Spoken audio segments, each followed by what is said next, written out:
très mauvais. Voilà, exactement. Alors, reprenons. T'as pas une gueule de porte-bonheur. Vous savez, les avis, c'est comme les trous du cul. Tout le monde en a un. Et bienvenue tout le monde à After Eight, le talk show qui déconstruit la pop culture. Je m'appelle Daniel Andreev, alias Camus Robotics sur Twitter. Et pour animer avec moi, presque à mes côtés, presque là, mais toujours dans les esprits, Benjamin François, alias Quix. Dans les esprits, putain, je suis pas mort, hein, ça va. Tu es depuis LA et c'est un peu les esprits de C'est vrai. Los Angeles. Je suis depuis Los Angeles. Live depuis ton bunker à +9 de décalage horaire. Et donc, effectivement, ça donne tout son sens à notre nom, After Eight. C'est que les gens vont vraiment finir par croire que j'habite dans un bunker, hein, parce que tu le dis à chaque fois. Ouais, mais c'est pour pas qu'on puisse t'identifier et que le IRS ne te poursuive pas. Alors, ça va, je paye mes impôts, je suis un citoyen responsable. Mais dis-moi, j'entends quelqu'un d'autre avec nous. Comment est-ce possible ? Alors, Bonjour. pour essuyer les plâtres de cette première fois avec un invité, nous avons choisi un invité de choix, un invité que l'on aime et aussi qui était disponible sans 9 heures de décalage. Oui, Voilà. c'est surtout ça, c'est surtout ça. Puisqu'il est live depuis sa maison en Savoie. Exactement, on fait de l'international aujourd'hui. Voilà. Donc voilà, on fait une triangulaire littéralement. Bon, Play Baby, papa, Stéphane. Non, pour présenter cette personne, comment dire, il a officié à Gamecult. Il est le JRI de toutes les puissances. Il peut porter une caméra pendant 20 heures et ensuite manger pendant 20 heures et ensuite dormir pendant 1 heure et ensuite refaire la même chose. Cette personne est un surhomme et en plus, à tel point qu'il a quand même donné naissance à 2 marmots extraordinaires, ce qui lui vaut quand même son surnom de papa dans le milieu, n'est-ce pas ? Tout à fait, exactement. Et maintenant, et alors c'est ça qui est le plus génial, c'est que tel un super-héros qui raccroche ses baskets, là il a changé de vie. Il n'est plus GRI maintenant. Il n'est plus journaliste. Fini tout ça. Fini tout ça, voilà. Fini les conneries. Fini les putes et la coke. Il s'est décidé. Il a changé de vie. Il est désormais maintenant professeur des écoles. Eh oui, il en faut. Il a tout mon respect puisqu'il s'occupe de marmots toute la journée et maintenant il se rend compte ce que c'est que le vrai travail, quoi. c'est ça. Ça change tout, hein, finalement. Ça va, j'ai respecté un peu ta dignité là. Ah oui, parfaitement. Voilà. Parfaitement. Comme dirait Jean-François Copé, je ne suis pas choqué, tu vois. C'est nouveau discours. Tu n'es ni déçu ni choqué. Ni déçu ni choqué, c'est ça. Bon, avant de se lancer dans notre, alors tu sais comment ça se passe ici puisque en plus tu es un de nos auditeurs fidèles, j'espère. Voilà. Exactement, un early adopter. Et on te remercie pour ta fidélité, de même qu'on remercie tous les gens qui nous écoutent encore via notre site internet, SoundCloud, iTunes et même YouTube, il y en a. Ouais, on fait tout. Donc, tu sais que ce podcast parle comics, jeux vidéo, politique, mais pas cette fois-ci parce qu'on savait que on t'invitait, donc on a voulu éviter tout propos subversif. C'est ça, tout dérapage possible. Et donc pas de politique, c'était la semaine dernière. Cette semaine, on va parler de choses sérieuses et beaucoup plus sérieuses même. Je dirais, on va parler Batman, on va parler série. Soit l'essentiel, j'ai envie de dire. Batman, voilà. c'est la vie. Batman, c'est la politique, voilà. Et alors j'espère que vous êtes prêts et j'espère que tu es prêt à te faire spoiler Batman v Superman parce que autant le dire tout de suite, Batman v Superman a meublé notre vie à moi et à Quix. Mais Ça a ça meublé meublé les beaucoup réseaux trop sociaux. longtemps, ouais. Ouais, c'est ça. Ouais. Il faut qu'on revienne à la base. Pour moi, Batman, je veux dire, fait une partie intégrante de ma vie. Hein. Il y a eu avant. Je préviens tout le monde. Dès que je suis en relation avec elle, je lui dis, écoute, avant toi, il y avait Batman. Après toi, Il y aura toujours Batman. Batman sera toujours partie intégrante de ma vie. C'est pour dire à quel point ce personnage est important pour moi. J'ai participé à un podcast qui s'appelle Nos Ciné. Et le mec il disait, ouais, on s'en fout, c'est que des icônes, Ah, blablabla. putain, oui, non, j'ai non. entendu. C'était daron. Ouais. Il est génial. Mais moi, je lui ai dit non, t'arrêtes tout de suite, Batman. Nope, touche pas. Il fait partie de ma life. T'as pas bien fait l'accent. Hein. Bon, les icônes, c'est pas grave. Moi, j'ai pas grandi avec. Ça, c'est plus daron, ça. Ouais. Ah, moi, j'ai bien aimé Arkham Knight. C'était balèze. Voilà. Bon. Et alors, début de la semaine a commencé puisque j'ai parlé de Batman un peu interposé avec Fabrice Lucchini. Oui, on a vu ça. Puisque je suis passé à Entrée Libre, l'émission de Claire Chazal. Est-ce que c'est pas le swag ultime, ça, quand même? Honnêtement, parler de Batman avec Lucchini. Tu sais quoi, j'ai fait beaucoup de participations à des émissions comme ça, comme journaliste spécialisé, bad journaliste, comme on m'a présenté là. J'ai l'habitude et ça va, quoi. Mais là, y a Fabrice Lucchini qui a réagi, Mais ouais. qui a réagi sur mes conneries. Et honnêtement, ça m'a fait, putain, il fallait me voir. Là. Oh, j'ai fait, Fabrice Lucchini réagit sur le positionnement droite-gauche de Batman. Et même si, effectivement, il dit, ouais, je suis pas sûr que on est jaugé par rapport à la dichotomie de Karl Marx sur les 100 dernières années. Évidemment, c'était pas la question. Mais le simple fait que Lucchini se pose la question et qu'il parle aussi de Mandrake qu'il lisait quand il était petit. Mandrake, écoute, le magicien, et ouais. Ouais. Exactement. Et du coup, j'étais parti sur un a priori assez positif sur l'événement Batman. Jusqu'à ce que je vois le film. Et alors, faut qu'on te dise un truc, c'est qu'entre journalistes, en général, on est des projets presse. Et là, il y en avait pas. Et en général, quand il n'y a pas de projet presse sur un film qu'on attend, on s'envoie des SMS tous les matins en se disant, c'est mauvais signe, Ouais, c'est mauvais signe. C'est jamais bon signe. C'est jamais... C'est un peu comme Camping 3, c'est ça en fait. Exactement. Sauf que les comédies, tu vas les voir avec le public pour voir si le public va rire. Et là, il fallait voir les gens qui étaient venus donc on est allé à la première séance à 9h avec mon camarade Thomas Rozek. Et première séance 9h, faut voir les gens dépités, quoi. Premier café, et ils se tapent 3 heures de noirceur. Vraiment, à côté de Nolan, c'est des films pop fluo, quoi. Et honnêtement, quand je suis sorti du film, tu sais, il y avait la chromo du film m'a fait perdre l'appréciation de la couleur, en fait. C'est très très bizarre comme sentiment. Et je sais, Stéphane, que toi, t'es... Bah, c'est Snyder style. Enfin, ça, c'est le mec. Il a 2 couleurs. Il a le marron et le noir, quoi. Enfin, ouais, mais il avait encore le jaune jusqu'à 300, tu vois. C'est ça. Mais 300, c'est peut-être celui où il a la photo la plus élégante de Qu'est-ce toutes, qui s'est passé? C'est un coup de génie de 300 ou est-ce que Non. Mais je pense que 300, il y avait une telle déférence envers l'œuvre de base. Oui, qu'il a fait pincette Voilà. Photoshop, quoi. Exactement. Ouais, voilà, c'est qu'à un moment donné, il s'est posé lui-même des jalons qu'après il s'est plus posé par la suite, quoi. Je pense que c'est ça aussi. Oui, il respecte plus Miller que Batman et ça se sent dans le film. Et Quicks, dis-moi alors, toi, je sais que c'est un peu la magie du monde, de la mondialisation de la culture, c'est que nous on découvre le film mercredi, vendredi, toi, paf, tu y vas et alors, qu'est-ce que je te lance d'abord avant que je me lance. Bon, Qu'est-ce alors, que t'en as pensé?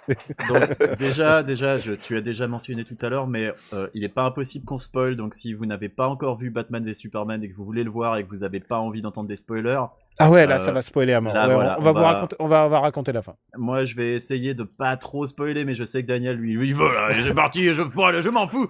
Donc bon. Non, mais on prévient tout de suite, moi- ça va spoiler. Regardez le film avant, ou alors vous en avez rien à foutre, comme Stéphane. Exactement. J'en ai pas grand-chose à battre. Moi, T'as déjà j'y vu suis tout allé. vu sur Twitter. C'est ça, exactement. J'ai vu le film sur Twitter.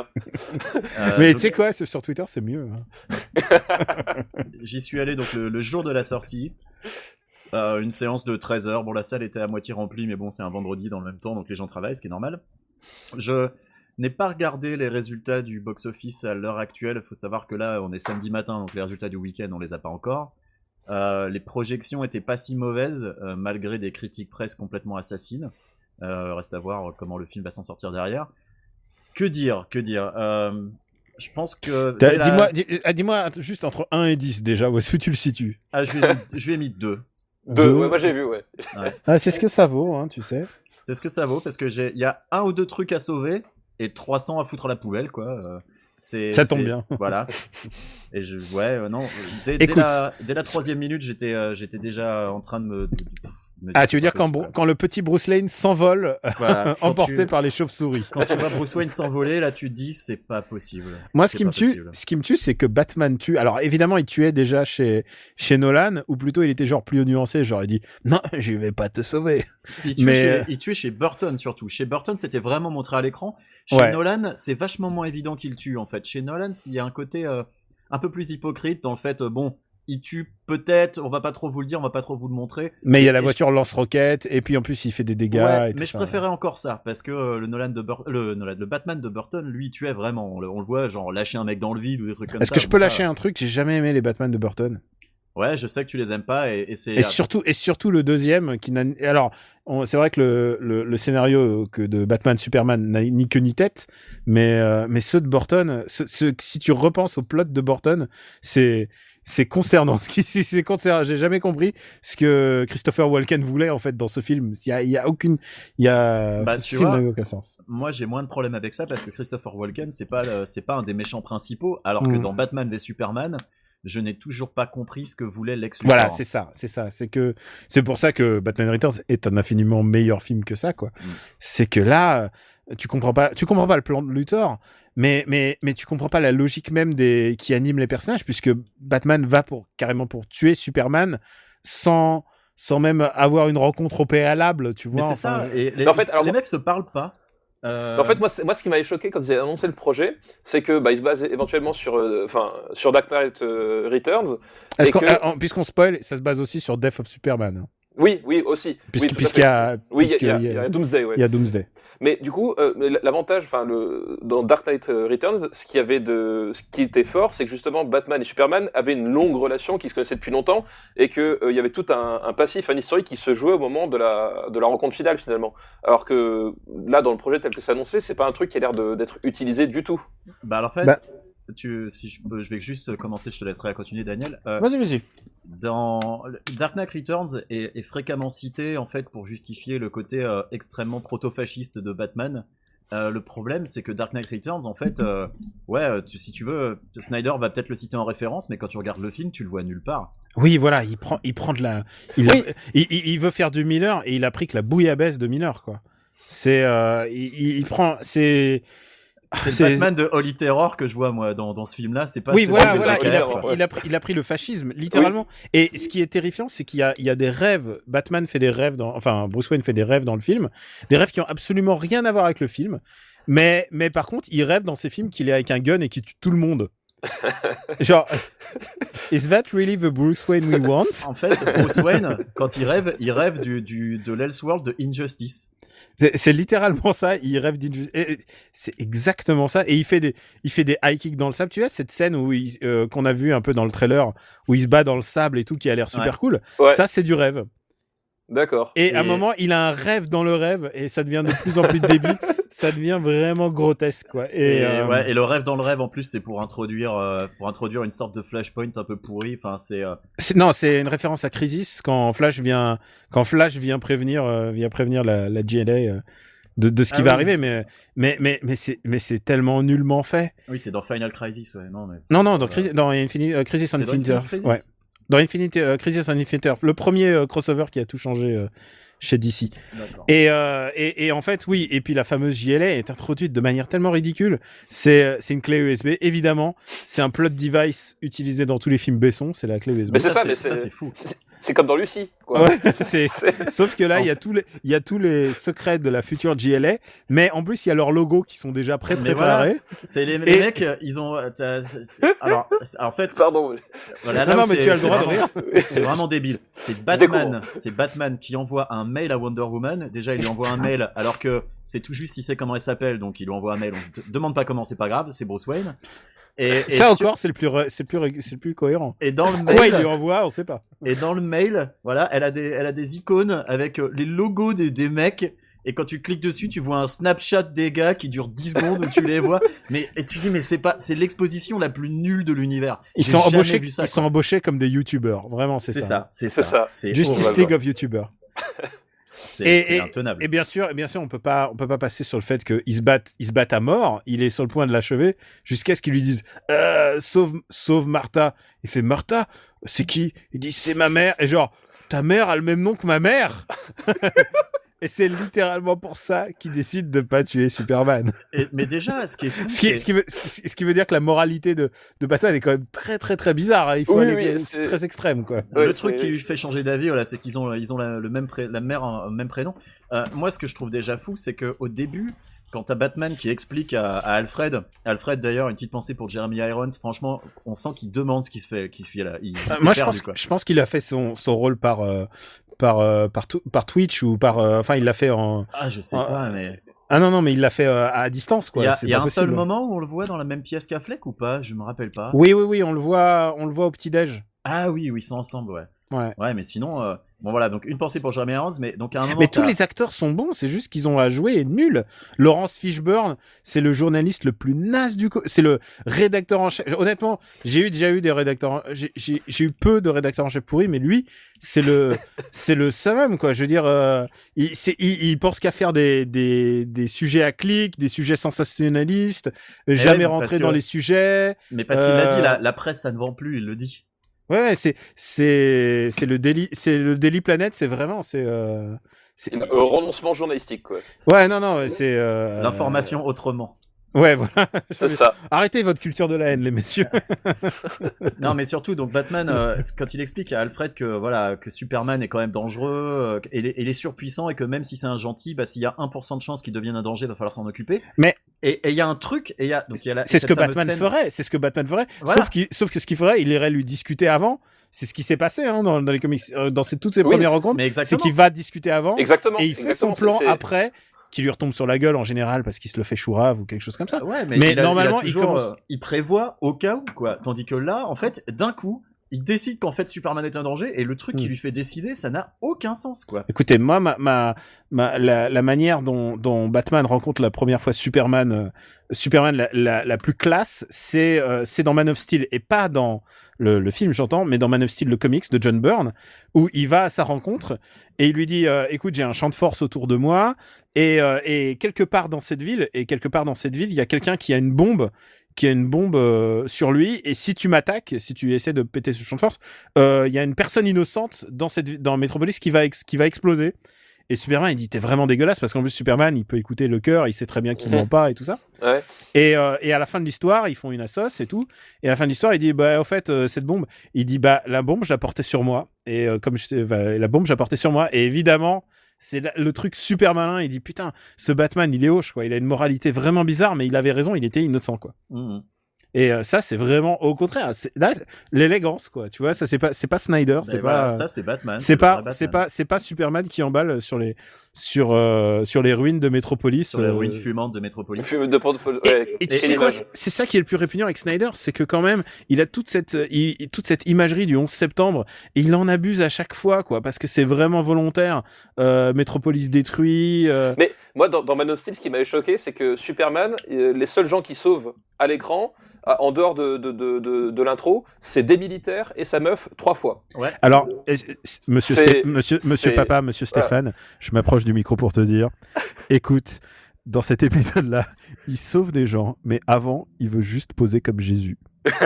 C'est véridique. À chaque fois, il sauve 3 personnes, mais à chaque fois, il est tout le temps en train de les survoler et de les regarder alors qu'ils sont en train de se noyer. Tu sais, il y a une inondation en bas. C'est vrai, et les mecs, ils attendent. Et lui, il attend en haut, mais il les regarde de haut comme un connard.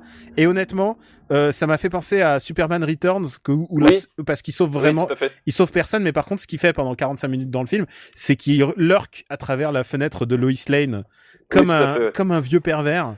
Après, est-ce que c'est vraiment le Superman qu'on a envie ? Non. Voilà, moi, je peux pas blairer, j'ai pas pu blairer ce film, et plus j'y pense, plus je le déteste, et je trouve rien à sauver à part peut-être le design de Batwing, et j'aime bien un peu le costard de Batman, un peu terneau comme ça, un peu grisâtre, je suis pas contre, quoi. Attends, tu mentionnais Lois Lane, mais on peut en parler de Lois Lane dans ce film-là, dans Batman v Superman.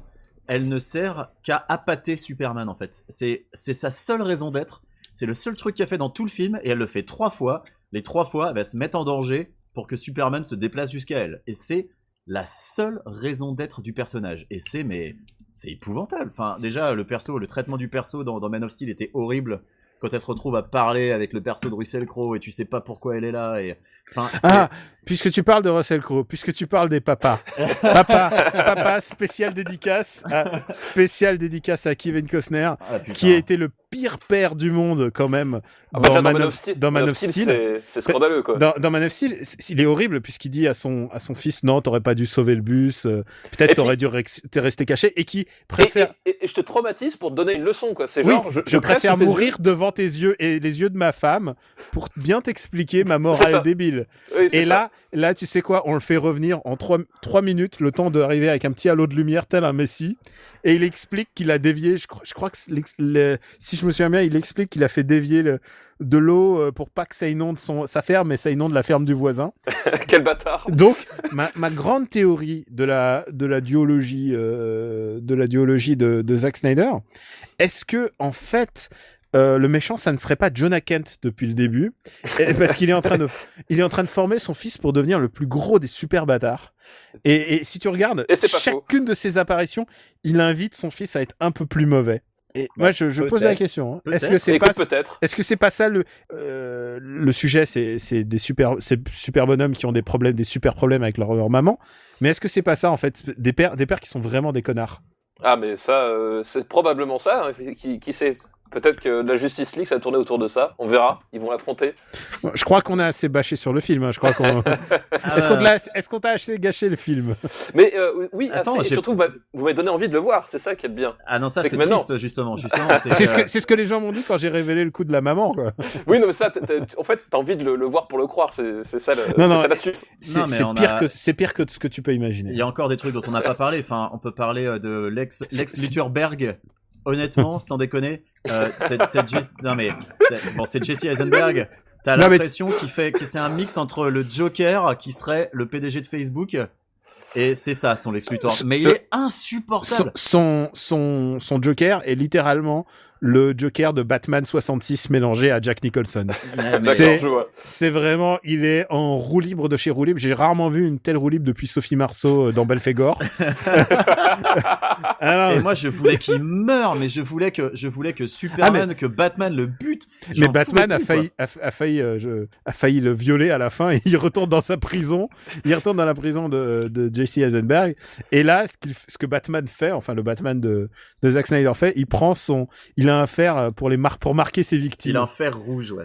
Tu te rends compte, putain, mais il marque ses victimes au fer rouge, ouais. Et je dis ça à tous les papas du monde, et je m'adresse à toi, Stéphane. Ce film n'a pas d'interdiction aux enfants, mais je te recommande pas je sais que tes enfants ont bon goût grâce à toi. Oui, c'est ça. Moi, je fais en sorte qu'il voient des programmes adaptés au bon goût. Surtout. Mais j'ai lu des pros Snyder, parce qu'il y en a, hein, et ils nous insultent maintenant, et ils vont nous insulter encore. Qui disent ouais franchement c'est un bon film et tout, et il y en avait un qui disait ouais moi j'y vais ce week-end avec mes enfants. Oh là là, j'ai envie de dire qu'en toute logique ces enfants le détesteront, mais... Moi j'ai envie de dire qu'il y avait quand même Wonder Woman qui était pas si mal, mais elle a 3 minutes à l'écran. Même si tu sais pas ce qu'elle fout dans le film. Elle a pas de caractère. Elle a aucun caractère à part le fait d'être courageux et qu'elle tape fort. Mais voilà, mais le personnage a 0 développement. Au début, elle est là, elle est mystérieuse, et puis ensuite, hop, elle apparaît, c'est Wonder Woman, et tu sais pas ce qu'elle fout là, tu sais pas ce qu'elle veut, pourquoi elle est là, pourquoi et en plus, ces flashbacks sont liés à la Première Guerre mondiale et pas à la Deuxième Guerre mondiale. Enfin, il n'y a pas de nazis, c'est ça que t'es en train de me dire? Non, il n'y a pas de nazis. Non, il n'y a pas de nazis. Ses origines ont été nazis expurge, et pour moi, ça veut dire que ça va vraiment être très compliqué ce film, parce que c'est vraiment un truc que je trouvais vraiment classe. C'est que c'est un personnage qui a été fait par patriotisme pour tabasser les nazis et pour que les soldats américains puissent lire ça sur le front, quoi. C'est ça qui était le sel en plus de Personner's Bondage.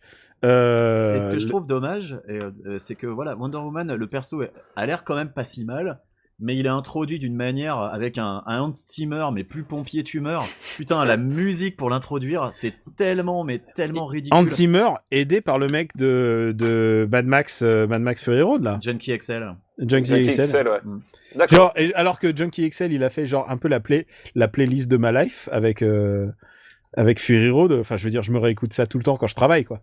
Et ça, quoi, qu'est-ce que c'est nul. Parfois, on entend des bouts de Man of Steel et j'étais en train de me dire, ah, c'est vrai que c'était vraiment pas si bien aussi, là. Mais ce qui est chaud... Ils savent pas écrire des beaux thèmes. Ce qui est chaud, c'est que voilà, ils t'ont introduit au burin des personnages, ils t'ont introduit Flash, ils t'ont introduit des trucs. C'est censé être pour introduire la GLS, c'est censé être un film avec une équipe derrière. Mais quand tu regardes le combat final, ils font tous les trois leur petite popote et c'est limite un coup de bol que Superman plante sa lance à la kryptonite dans le beat de Doomsday pendant que Wonder Woman le tient au lasso, après que Batman lui a balancé sa fumée à la kryptonite, parce que ils sont pas coordonnés, ils se parlent pas, ils font leur machin dans leur coin. C'est un combat qui m'a rappelé un peu Fantastic Four sorti l'année dernière pour les cinéphiles. C'est un peu ça. N'est-ce pas? Chacun fait sa petite attaque dans son coin. Ouais, je l'ai vu. Et tu sais que je suis un des rares défenseurs du premier tiers du film. Hein. Non mais alors, Fantastic Four, on va dévier un petit peu, mais je trouve qu'il ne mérite pas d'être... Enfin en tout cas, quand tu vois le nombre de films encensés, celui-là ne mérite pas d'être descendu. Oui, mais clairement, et je pense que les gens qui le descendent, genre les Razzie Awards, c'est comme les mecs qui qui saccageait Showgirls, quoi. Alors que Showgirls est un film débile, mais c'est un film qui est quelque part très très marquant et personne ne descendrait Showgirls de la même manière aujourd'hui, quoi. Alors, Ouais, non, après, je vous veux pas laisse- dire qu'il est bon, mais voilà. Non, non, je mais laisse les deux sur voilà. Fantastic Four, moi. Hein. Moi, je le défends Non, mais- pas du tout. Je peux pas. Hein. Fantastic Four, pour moi, il est à chier du début à la fin, y compris le premier tiers. Hein. C'est pas possible. Ah non, non, moi je je défends le premier préfère tiers. voir ça plutôt que les deux Amazing Spider-Man, par exemple. Enfin, tu vois, un titre de comparaison, je préfère encore me regarder Fantastic Four, tu vois. Bah, il y a Bah- au moins le premier tiers, même le deuxième tiers a une vague proposition d'idées. Bah, C'est- au niveau c'est- des personnages, il y a un truc qui se passe vaguement, quand même, Ouais. malgré tout. Moi, Et je le crois que Doom je- est pas mal, quoi. Moi, je crois que je déteste autant les trois films, en fait. Amazing Spider-Man, Fantastic Four. Non, ouais. Amazing, c'est juste que c'était un film à pas faire, quoi. Et c'était une grosse erreur depuis le début. Mais... Bah, enfin, ouais, honnêtement, bah voilà, des films de super-héros à l'heure actuelle, on en est abreuvé. Putain, quand il y en a des mauvais comme ça, moi je vois. Passons, vois pas, passons peut-être aux séries de super-héros. Exactement. Juste- Quelle- ju- quelle juste pour- transition. Juste Quelle pour, transition. juste pour terminer sur Batman, juste le mot final, c'est quand même que désormais, dans l'esprit des gens, les assassins des parents de Bruce Wayne est maintenant basané. Oui, c'est un arabe. Et je me demande si c'est pas un Roland de 300. Mais attends, Snyder, c'est pas. Moi, dès la première image, j'ai été choqué. Je me suis dit, pourquoi changer un truc comme ça? non mais tu sais à qui il m'a fait penser en plus, l'assassin? Il m'a fait penser au frangin dans Certifié Halal. Ah, mais oui, c'est vrai qu'il a. On dirait le même acteur. Il ressemble à Certifié Halal que j'ai reviewé pour mon article des comédies françaises en 2015. Et que tu m'avais emmené voir. Je mettrai le lien sur le. Oui, c'est vrai que je t'ai emmené le voir. Et, Tu m'avais et dit l- et d'accord pour l'acteur- un film et j'ai Et il m'a emmené voir celui-là. Certifié Halal. Pour ceux qui voient pas quel acteur c'est le rebeu dans Dickeneck. Ah ouais, c'est lui. C'est lui. Et l'acteur qui interprète l'assassin, donc maintenant de Martha et Thomas Wayne, eh ben il lui ressemble. Oh, putain, c'est fou. Ça doit faire très bizarre, du coup. Pourquoi changer un truc? Pourquoi faire ça, quoi? Après, les gens disent, ouais, c'est une vision, mais bon. Oui, une vision raciste, mais c'est une vision. C'est une vision de merde, mais voilà. Voilà, c'est... Bon, passons à la haine des ninjas. Passons à d'autres séries. Je vous hais tous au plus haut point. Vous et puis toute votre clique de terroristes. Vous n'êtes qu'un sale gang d'assassins de bas étage, des putains d'enfoirés qui font chier la terre entière. Donc si vous voulez vous adresser à moi, essayez plutôt de causer à mes burnes. Alors on a bien bâché Batman v Superman, qu'il mérite, on va pas se mentir. Maintenant, est-ce qu'on peut parler un petit peu de séries de super-héros?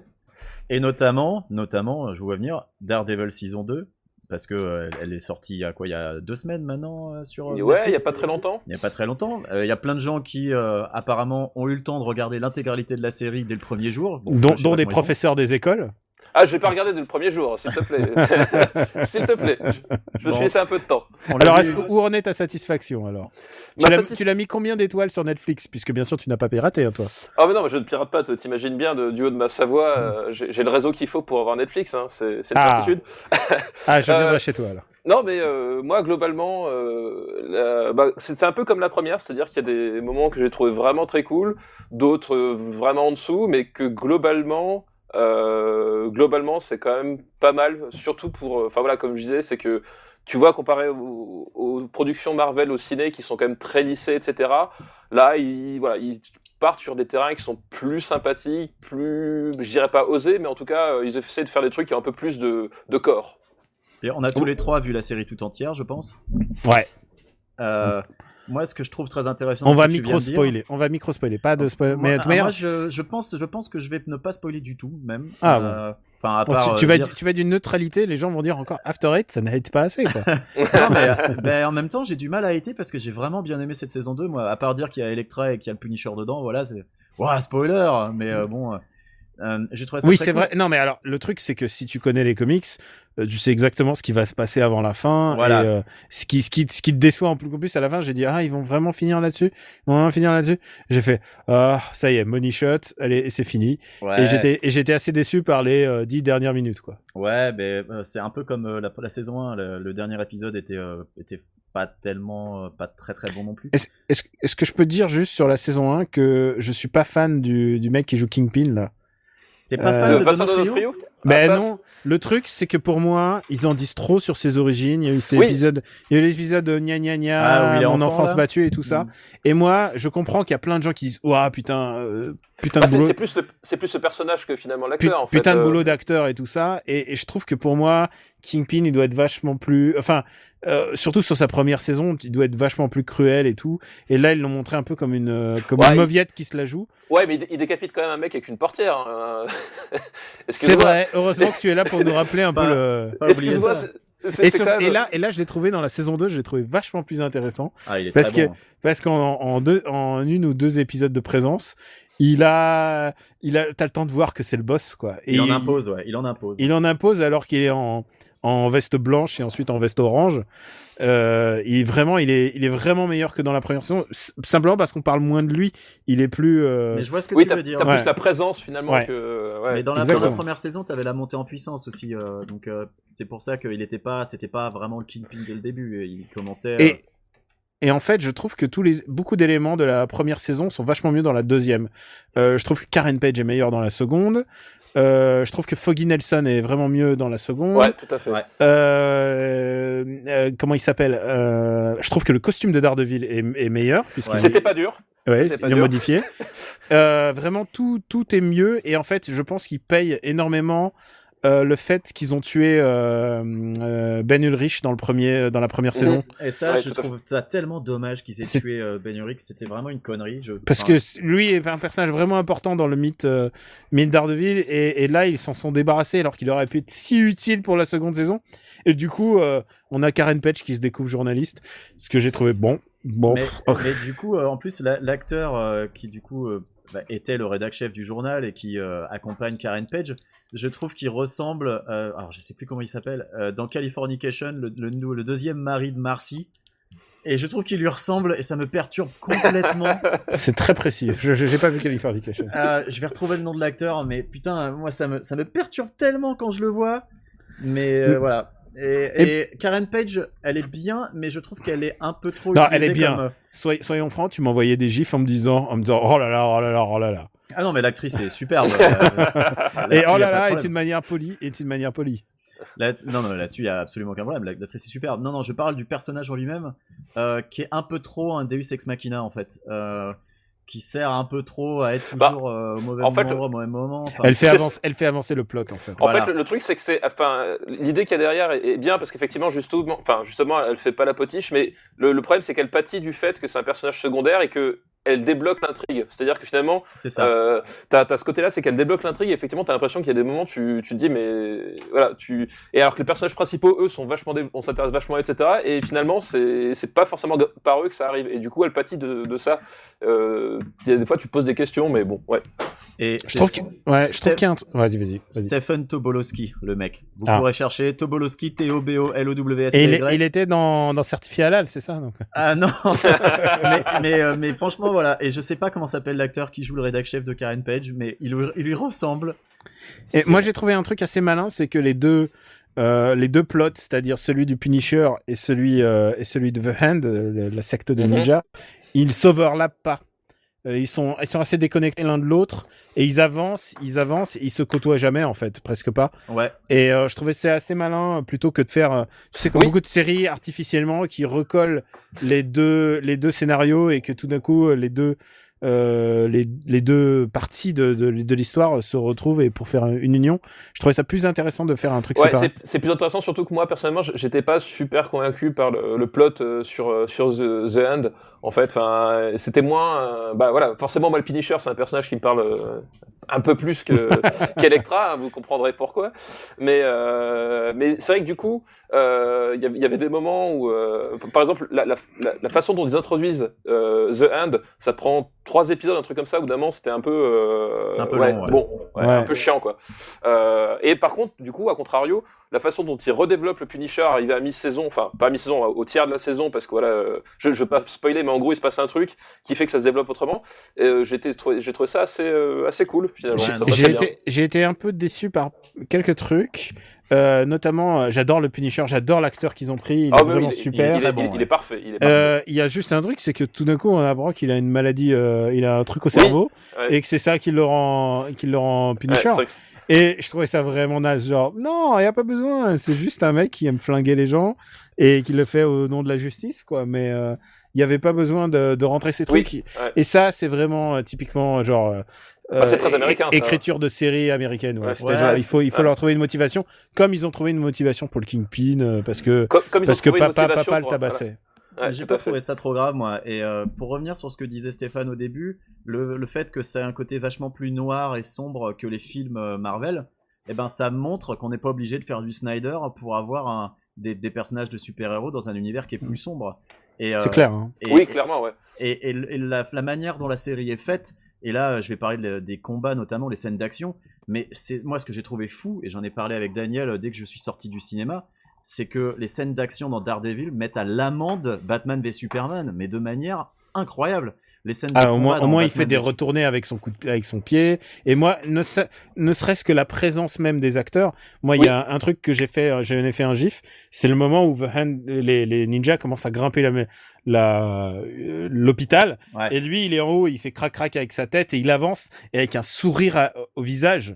Et tu sens qu'il est là et qu'il aime ça. Il aime ça. Je trouve que l'acteur le joue vraiment mieux Daredevil dans la saison 2. Oui, tout Parce à fait. Ouais. parce que tu sens qu'il aime, il kiffe ça. Et ça se termine, l'épisode se termine là-dessus.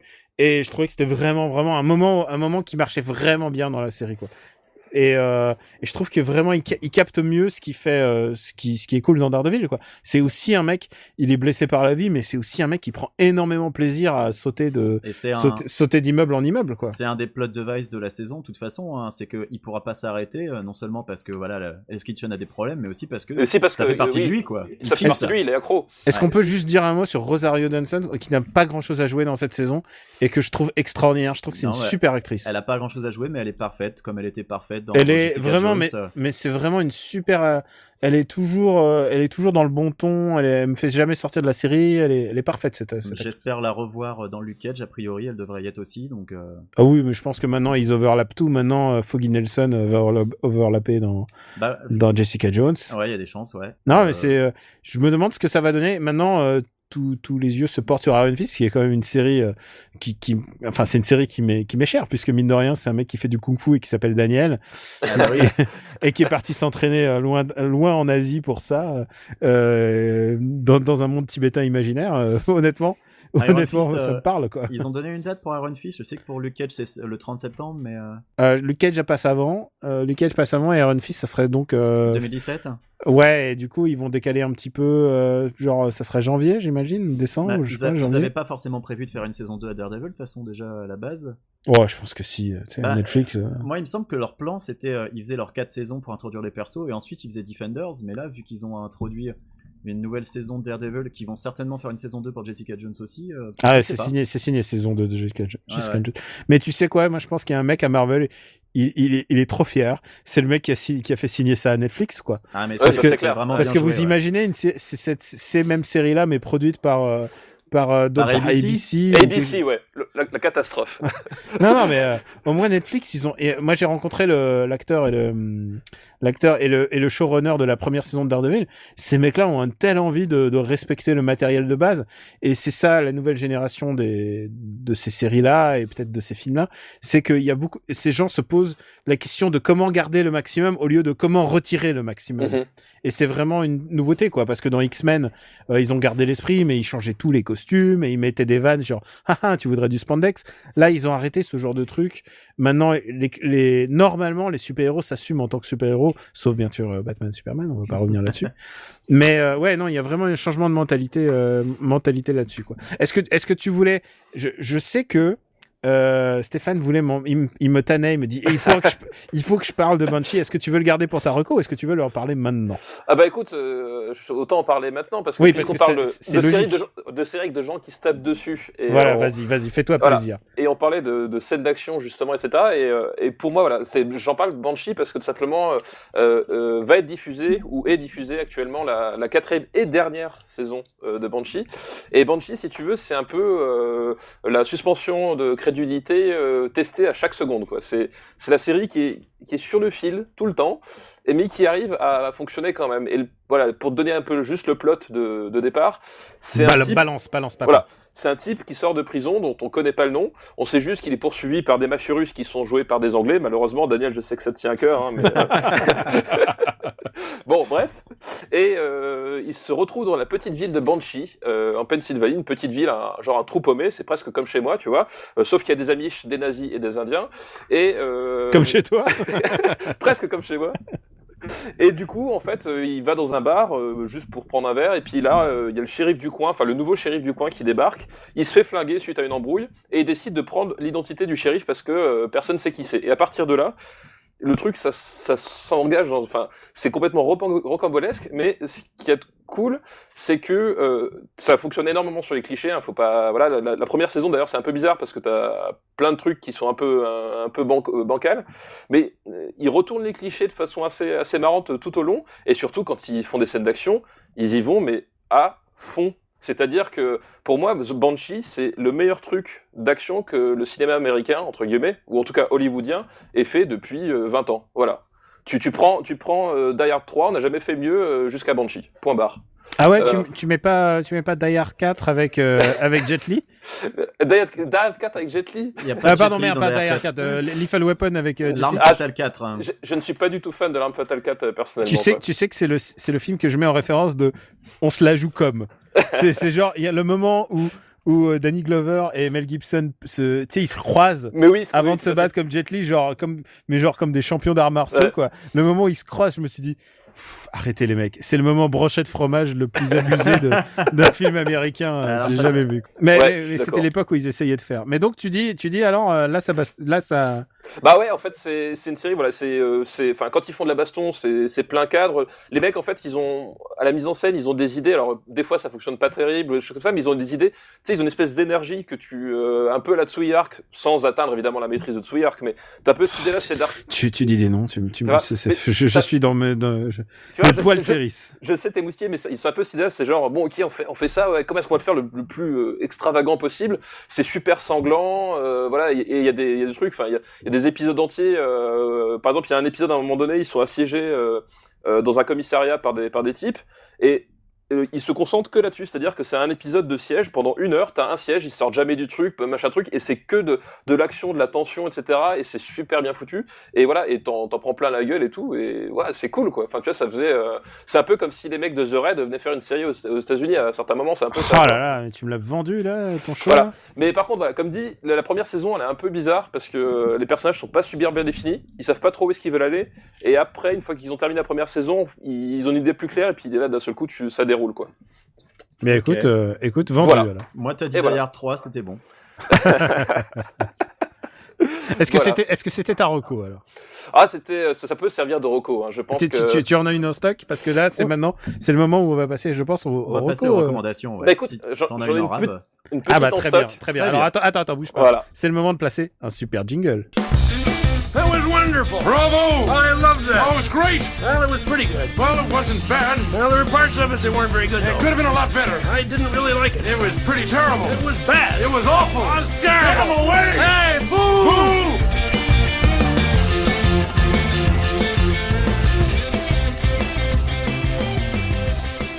Il a très envie de nous faire une recommandation, donc on va le laisser parler en premier. Stéphane, on t'écoute. Pourtant on lui a dit After Hate, c'est de la hate. Qu'est-ce Oui, qui se c'est passe? right. Mais c'est ça, on fait des recommandations. Vas-y Stéphane. Et ben la petite recommandation, c'est la recommandation cinéma français, figure-toi. Oh putain.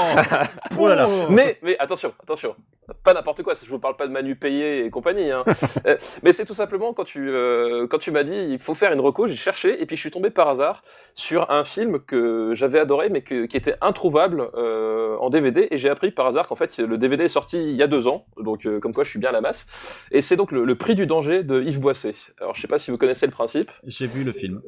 Ah bah voilà. Donc le Prix du danger, c'est en gros c'est Running Man avec Gérard Lanvin et Michel Piccoli, à peu près, sauf sans les mecs à guirlande et tronçonneuse. Voilà. Mais voilà, l'idée c'est un peu ça. Et c'est un film qui moi m'avait beaucoup marqué, que j'aime beaucoup et qui se trouve aujourd'hui en DVD pour pas cher. Et c'est un peu con de passer à côté, à mon avis. Et il y avait toute une polémique d'ailleurs sur le fait que Running Man avait pompé le Prix du danger. Oui, en fait, oui, tout à fait. Il y a eu un procès qui a d'ailleurs été gagné par les scénaristes du Prix du danger. Voilà. Donc voilà, pour le pitch globalement c'est la même chose que Running Man, juste pour expliquer vite fait, c'est une émission de télévision avec des candidats qui accomplissent des épreuves mais extrêmement dangereuses où ils peuvent perdre la vie. Ah oui, littéralement, ils sont chassés, les mecs, hein, par des tueurs. Voilà, et le personnage principal, le héros, donc, va tenter non seulement de remporter l'émission, mais aussi de désamorcer un peu le truc. C'était une dénonciation de la télé-réalité longtemps avant la télé-réalité. C'est oui, ça qui et était... voilà. C'était en 83, donc voilà. le Love Story, c'est 99 ou 2000, je sais plus. C'était très visionnaire, extrêmement visionnaire. C'était très très visionnaire. Et voilà, puis c'est pareil, ça, quand ils abordent une thématique, ils y vont à fond, jusqu'au fond de leur idée, et ça marche vraiment super bien, quoi. Ouais. Non, écoute, je vais venir le voir chez toi. Et voilà, pas de souci. Et toi, Quix, dis-moi. Quelle est ta reco? Alors moi je vais faire 2 petites recos rapides. D'abord, vu qu'on a daubé énormément sur Batman v Superman tout à l'heure, je veux conseiller un bon comics Batman. Je viens de finir de lire Batman Eternal. Batman Eternal, c'était une série parallèle à la série Batman classique chez DC, qui a été publiée de manière quasi hebdomadaire pendant 1 an. Donc il y avait énormément de mises à jour. Et donc quand je dis que ça se passe en parallèle, c'est parce que ça s'inscrit dans la même continuité temporelle, mais c'est une histoire vraiment à part. Et avec Batman, beaucoup d'autres personnages de la Bat Family, il y a Red Hood, il y a Batgirl, Batwoman. C'est une belle petite enquête, parce que mine de rien, faut pas oublier, Zack Snyder doit pas être au courant, mais Batman c'est avant tout le meilleur détective du monde. Dans Batman Eternal, c'est vrai. Voilà, dans Batman Eternal, il patauge un peu, il devrait chie un peu. Il devrait googler un peu Batman pour voir ce que ça donne. Dans Batman Eternal, donc Batman galère, mais ça reste une enquête où, mine de rien, t'essayes de trouver qui est la personne dans l'ombre qui tire les ficelles de tous les événements qui se produisent. C'est super sympa à lire. Il y a, je sais plus combien de chapitres, mais il y a 3 TPB qui existent, qui font au total, ça va faire dans les 600 pages au total de comics. Mais c'est du bon. Truc très sympa aussi, le dessinateur change de manière assez régulière vu que c'était des sorties hebdomadaires, donc il fallait réussir à produire, donc c'est quasiment jamais le même dessinateur, mais c'est toujours assez sympathique. Bonne histoire, voilà, il n'y a rien d'extraordinaire, mais c'est de la bonne cam. Et en tant que Batmanologue, je plus sois ce message, j'approuve ce message. Voilà, et il y a une suite à l'heure actuelle donc, qui se déroule suite aux mêmes événements, qui est Batman and Robin Eternal. Et ma deuxième petite reco, c'est Full Frontal with Samantha Bee. Samantha Bee, c'était une chroniqueuse du Daily Show qui s'est barrée quelques temps avant l'arrêt du Daily Show par Jon Stewart. Elle a son propre late show, c'est le seul late show américain animé par une femme, mine de rien ça compte, et elle a complètement réussi à conserver le ton qui était le sien quand elle était au Daily Show.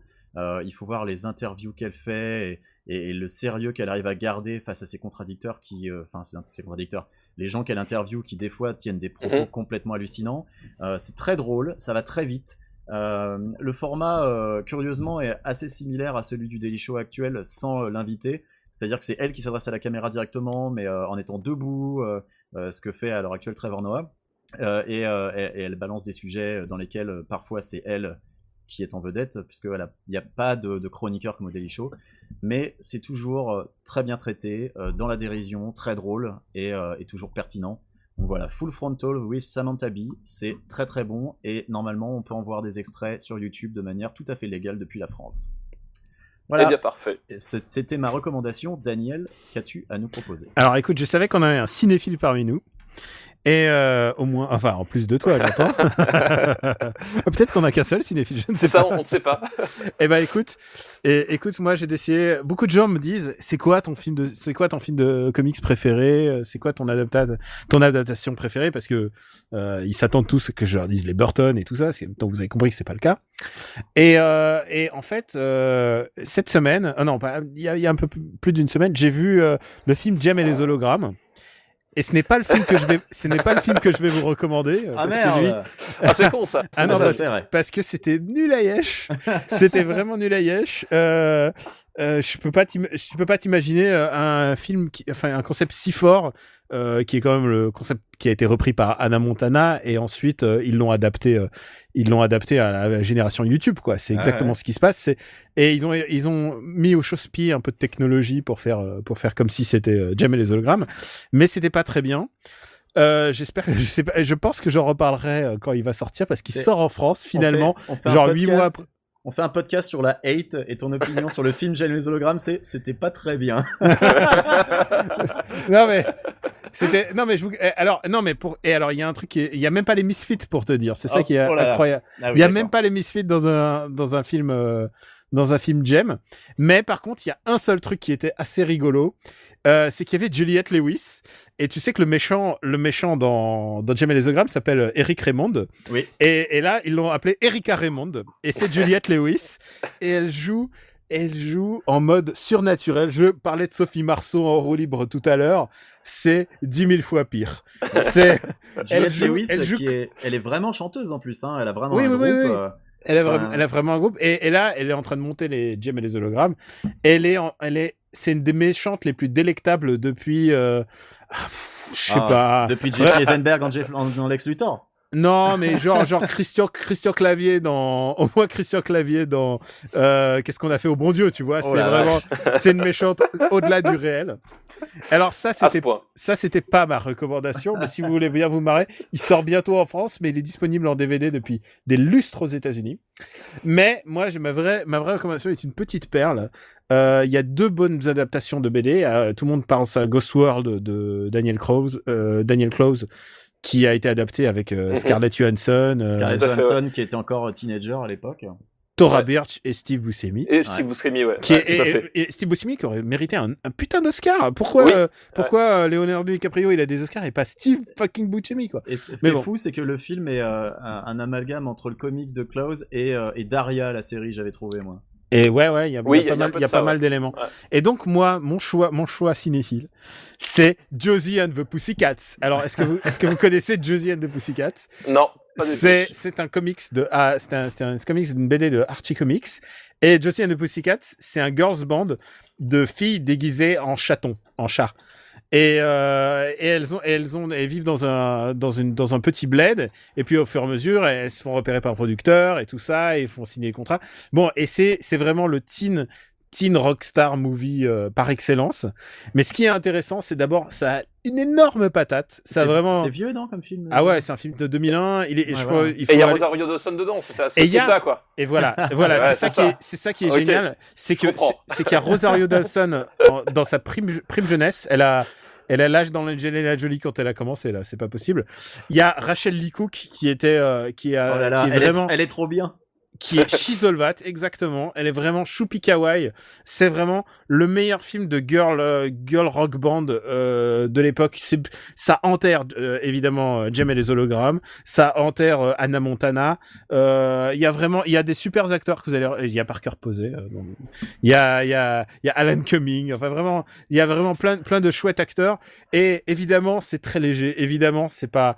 Je suis pas en train de vous parler d'un Terrence Malick là, mais il y a quelque chose de vraiment, d'adaptation délectable dans ce film. Vraiment, c'est un de mes guilty pleasures préférés. Je vous engage à le retrouver en DVD. Et sinon, bah écoutez, il est sorti en 2001 et je sais pas. Débrouillez-vous, Internet assez puissant. Il est peut-être sur- Voilà, Josie and the Pussycat, c'est ma recommandation, je dirais, surprise de cet épisode. La prochaine fois, je vous ferai des BD Batman, si vous voulez. Bah écoute, merci Daniel pour cette reco. Le film n'est pas sur Netflix, donc je sais pas comment je vais faire pour le voir. En tout cas, nous, bah voilà, je pense qu'on est bien. On va en rester là pour cette semaine. Oui, je crois qu'on a transpercé nos records, On va. notre record de durée. Ouais, on va commencer Quick, par dis-moi. remercier. Ouais, bah ouais, je vais d'abord Ah remercier. oui, c'est vrai notre qu'il invité. faut. Ouais. Mais oui, Hein, mais oui, Stéphane, mais ravi d'avoir été papa. là, messieurs. Où est-ce qu'on peut te retrouver, Stéphane? Eh Ton ben, actu. On peut me retrouver dans mon école, si vous êtes un de mes élèves, dont vous n'avez pas de chance. J'aurais aimé t'avoir comme prof. C'est ça. Sinon, vous pouvez me retrouver Sur Twitter. Sur Twitter, évidemment, G4 Plugin Baby. De temps en temps sur Gamecult, voilà, quand ils ont besoin d'un peu de compétences pour changer sur les FPS ou des choses comme ça. Et chez Third Edition, où je participe à l'écriture de quelques bouquins, ça et là, sur des thèmes aussi futiles que le jeu vidéo, par exemple. Ouais, il y en a qui sont déjà sortis ou pas encore? Ouais, bah, il y a le bouquin sur l'année 98 du jeu vidéo auquel je parle notamment de Half-Life, un petit jeu, je sais pas si vous avez déjà entendu parler. Je connais pas. Ah non, Voilà, non plus. voilà. Et il y a le futur livre sur l'année 92 qui sort où je vais vous parler de nazis avec Wolfenstein notamment. Ah, bah oui. Voilà. Et de Street of Rage 2, voilà, comme quoi des petites choses sympathiques. Ah bah c'est Très bien. bien. Écoute, nous jetterons un coup d'œil là-dessus. Voilà. Quix, dis-moi, où peut-on te retrouver? On me retrouve sur Twitter, @Quix, sur Gaming Scenes and Critics et sur les forums de Gamecube. Et toi, Daniel? Et bah moi, classique, @Kamui Robotics, comme ça se prononce sur Twitter. J'écris aussi pour Gamecube, pour Slate et pour quelques autres. Et en général, le plus simple, c'est de me suivre sur Twitter et je balance les articles quand ils tombent. Et je pense qu'il y en a qui vont tomber puisqu'il y a Dark Souls 3 qui aurait pu être ma recommandation, mais je le garde pour sa sortie française. Ah bah voilà. Et donc, écoutez les gars, je vous dis à bientôt pour notre premier épisode. On est très heureux de vous compter parmi nos auditeurs. Ça nous touche beaucoup. J'espère que vous avez apprécié les épisodes précédents. Laissez-nous Alors, c'est la phrase rituelle. C'est la phrase rituelle. Laissez-nous un commentaire ou des étoiles sur iTunes. Et moi, je sais pas combien de temps on va le dire. Moi, on m'a dit dis-le tout le temps. Moi, j'ai une problématique sur les likes Facebook, puisqu'on a ouvert la page Facebook. Et là est venu le moment où il a fallu envoyer ce moment très déplaisant de dire « Hey, like notre page ». Et je me suis posé cette question pendant 1 heure, à qui j'envoie ça ou pas. Parce que, genre, je me disais, mais est-ce que je lui ai parlé ou pas? Je suis assez intimidé par ça. Genre, j'ai pas envie qu'on me like comme ça parce que je le demande. Genre, écoutez-nous. T'as envie d'être désiré. Oui, et surtout, un moment est venu le moment où j'ai vu un mec qui a dit « Ah, Taubira est enfin parti du gouvernement. Ah, maintenant les choses, on nettoie les écuries, quoi. » Vraiment, il a dit un truc comme ça. Et moi, je me suis dit « Fuck it, quoi. » Genre, Je veux pas de son like. je veux pas de son like. Et je me suis dit « Attends, ce mec-là, il a le droit de penser ce qu'il veut. Mais... putain, tu me Il l'imposes. likera pas ma page. Voilà. Genre, tu peux pas dire ce genre. Pourquoi tu perds ton temps à dire ce genre de truc? Donc voilà, je veux pas de son like, mais vos likes, les amis. Je suis sûr que si vous avez pris le temps de nous écouter, vous êtes des gens très bien. Si On est vous aussi- avez pris le temps d'écouter ça, surtout. Je suis désolé, mais il fallait que je le dise parce que ça m'a traumatisé. Le coup des likes Facebook, je le referai plus jamais. Je te Non, laisse le refaire. toi. les étoiles sur iTunes, il paraît que c'est important, donc on vous fait confiance. Voilà. Mais on est aussi sur SoundCloud, on est aussi sur YouTube, on a un compte Twitter, @AfterEightFR, on a notre site internet, donc voilà, comme toujours, si vous avez des retours, des suggestions, des commentaires, des critiques, n'hésitez pas, on Shoot. lit tout, voilà, on écoute Ouais. tout. On remercie essaie, encore une fois notre invité Mais il n'y a pas de Merci, problème, voilà. messieurs. C'est un plaisir. parce que il a littéralement, il a été notre benchmark pour c'est vraiment. Tu as été notre punching ball. On a été ravis de t'avoir avec nous. J'ai Mais hâte pareillement. de te Pareillement. voir aussi. Mais oui, vous êtes les bienvenus quand vous voulez en Savoie, il n'y a pas de problème. J'essaierai, tu sais, je suis un peu plus... Oui, c'est un peu plus compliqué depuis Los Angeles, c'est un peu vrai. plus. Bah, en attendant, on vous remercie beaucoup et on vous dit à la prochaine pour un prochain épisode de After Hate. Des bisous. À bientôt. Salut. Ciao.